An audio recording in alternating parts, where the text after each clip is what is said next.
Oi pessoal, estamos de volta com as nossas reflexões, interpretações, a nossa hermenêutica sobre os textos bíblicos e às vezes teológicos. Mas hoje o texto bíblico vai ser sobre a ressurreição do filho da viúva de Naim. Esse texto está só em Lucas, só no Evangelho de Lucas, no capítulo 7, versículo de 11 a 17. Então nós vamos entender o que significa a ressurreição do filho da viúva de Naim.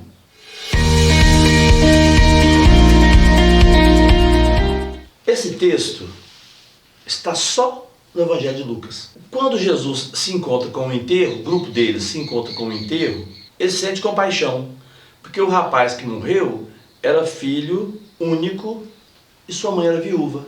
Uma situação difícil para a viúva, né? Porque sem o marido e sem um filho para sustentá-la, ela não podia trabalhar fora. Mulher não trabalhava fora.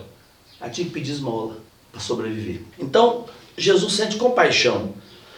Compaixão é mais forte do que a misericórdia. Porque misericórdia é o amor de Deus enquanto pai. E compaixão é o amor de Deus enquanto mãe. Porque Deus não tem sexo. Deus é pai e mãe, né?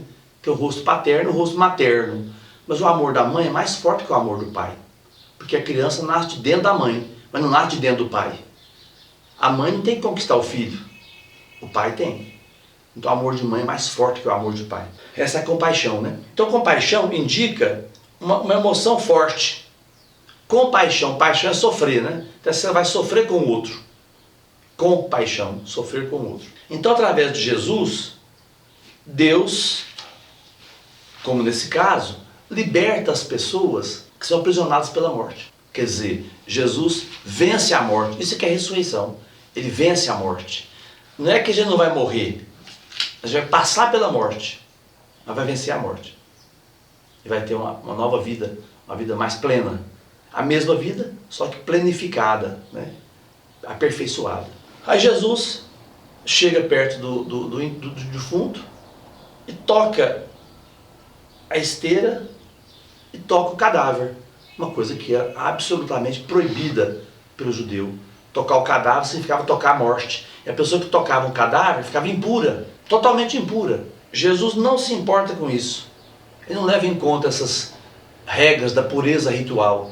Você tem que estar puro para celebrar. Porque tem gente que quer comungar só na boca, não quer comungar na mão, porque acha que a mão suja a Eucaristia. Imagina, a mão não suja a Eucaristia, né? A boca peca mais, a língua peca mais do que a mão, não é? É muito anti-higiênico comungar na boca. Imagina você colocar comunhão na boca, os caras tocando a saliva de cada um, passando para o outro. Imagina, né? Então é muito mais higiênico comungar na mão. Não tem problema nenhum comungar na mão, né? Então, Jesus toca no defunto e não se sente impuro, né? Ele ordena que o morto se levante, ressuscite, né? Graças à sua palavra, né? Tenha a vida de volta. Ressuscitar em que sentido? Não é que o defunto levantou do caixão, não. É só um modo de falar que, para Jesus, a morte não é uma prisão para nós, definitiva. É só uma passagem. Portanto, nós falamos Páscoa. Páscoa significa passagem, né?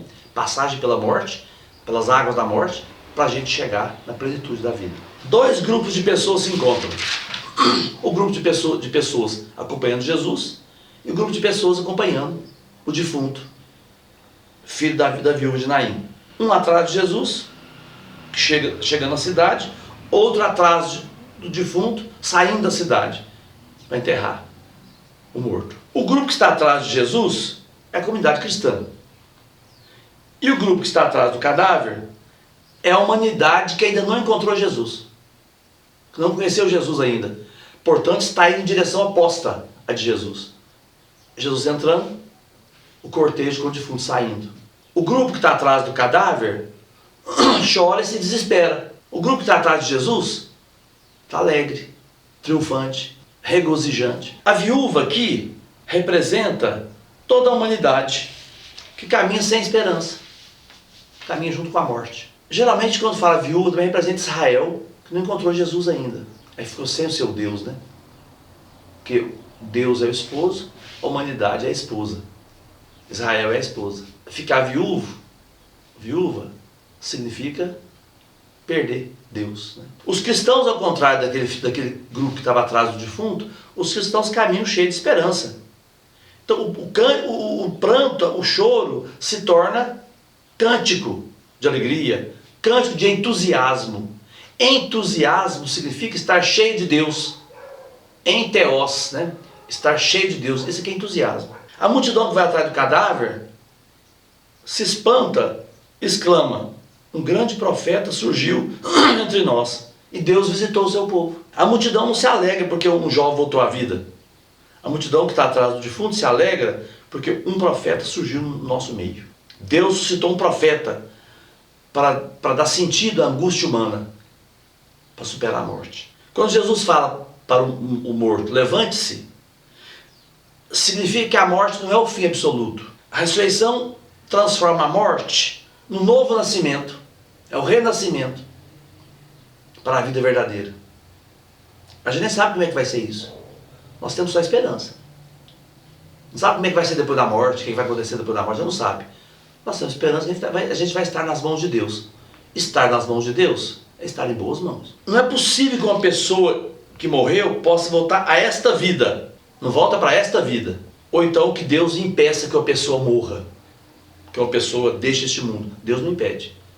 Só que Ele ressuscita, dá a plenitude da vida. A pessoa, quando faz a ressurreição de Lázaro, a ressurreição do filho da viúva de Naim, quer dizer que a pessoa voltou para esse mundo, não. A ressurreição é para Deus. Ninguém fica sem morrer ou volta para cá, né? Então Deus faz com que as pessoas passem pela morte para introduzir essas pessoas no mundo novo, para comunicar para essas pessoas a própria vida dele.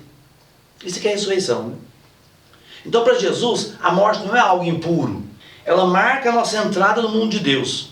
Na hora certa, a morte é muito boa. Uma pessoa que vive muito mais que 100 anos para se alimentar, com saúde debilitada, passou dos 100, imagina, como é que é a vida da pessoa, né? A morte é um alívio. Antes do 100, pode ser uma coisa negativa, fora de hora, né? A pessoa morre fora de hora por 4 coisas: doença grave, acidente, suicídio, assassinato. Morreu fora disso, com isso é fora de hora. Mas a pessoa foi feita para morrer de velha, bem idosa, morrer dormindo. Um encontro com Deus é um encontro assim, prazeroso, é colher um fruto maduro, né? Então, para Jesus, a morte não é impura, ela é uma passagem para a vida plena. Esse é o sentido desse texto, que fala do filho da viúva de Naim, que foi ressuscitado por Jesus. Por hoje é só, um abraço, fiquem todos com Deus.